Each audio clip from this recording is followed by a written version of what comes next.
And good morning. Welcome back for our Capital Report with Pat McGuigan of CapitalBeatOK.com. And Pat, we want to start off and talk about the economy here in Oklahoma. Oklahoma's tax collections show that the economy remains strong. With the stock market's reaction to last week's election, how could the fiscal cliff affect Oklahoma's prosperity? There's lots of good news if you look at it from an Oklahoma-centric perspective. General Revenue Fund is up 10% over last year, month to month, and 7.6%. No, it's an absolute increase of 7.6%, excuse me, and up over the estimate by 10%. Same kind of things going on in the smaller gross revenue, gross receipts report. One comes from Preston Dorfingler, the other from Ken Miller. And Dorfingler said something very interesting. He's the state secretary of finance. And he said, our best defense in Oklahoma is to keep playing a good offense. And that's kind of an intriguing analogy. Keep doing things that make the state inviting to business. Now, to get to the rest of the issue, and that is this possible national effect on anything and everything we try to do that's good in Oklahoma to try to keep our progress going. There's a lot of things to be concerned about. The stocks are off several percentage points since the election. It had been hoped that once the election had taken place, you know, things would pick up and people would say, okay, now we know who's in charge. But what's going on is that investors are worried about a combination of two things: higher taxes on what they do, including on capital gains, and a maintenance of high spending, perhaps even increased spending as a way of leveraging. So the worst two possible things from the perspective of people with income to invest and dispose of: higher taxes, yet a maintenance of high spending, which means the debt issue doesn't get addressed. That's what's going on. If you have a maintenance, if the message of the first year of the second term of Barack Obama is that higher spending and higher taxes, the market's going to be very nervous and it's going to be very worried. And that's not ideological. That's an observation, a statement of fact.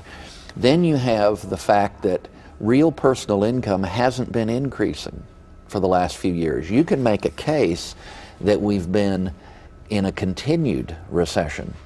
If you get that combination of low stock market returns, because remember the market was relatively high, but now it's taking these hits. Was those paper profits or were they real? So are we having a real erosion or is it merely a perception that we're having erosion? Regardless of what it is, if that's what settles in, we have problems. I'm concerned about Oklahoma's place in the big mosaic.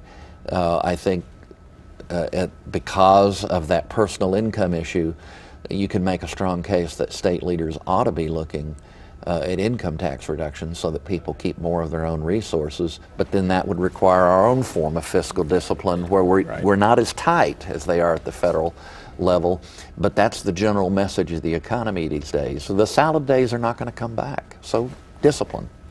Let's talk about General David Petraeus, the former CI director, who has stepped down, agreed to testify before the House and Senate intelligence committees about the Benghazi terror attack. You think this is going to actually lead to some answers as to what actually happened here?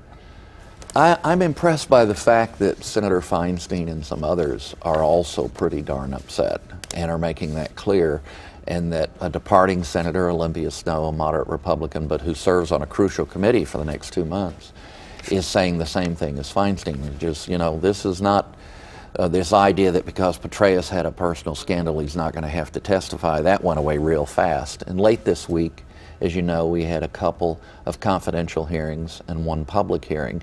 And I want to pose 4 questions that a controversial guy, Pat Buchanan, has laid out.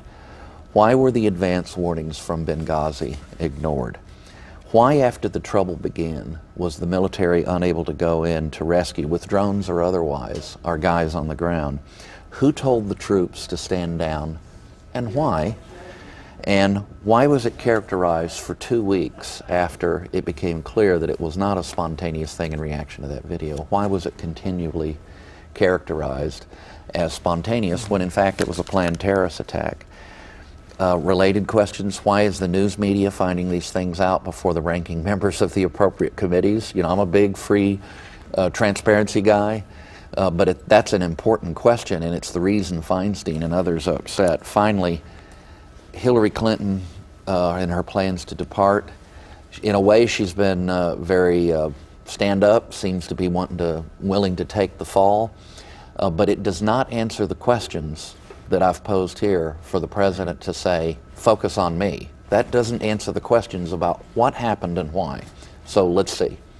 All right. Thanks, Pat. You can read more about these and other topics at CapitalBeatOK.com. For Pat McGuigan, I'm Alex Cameron. Have a great day.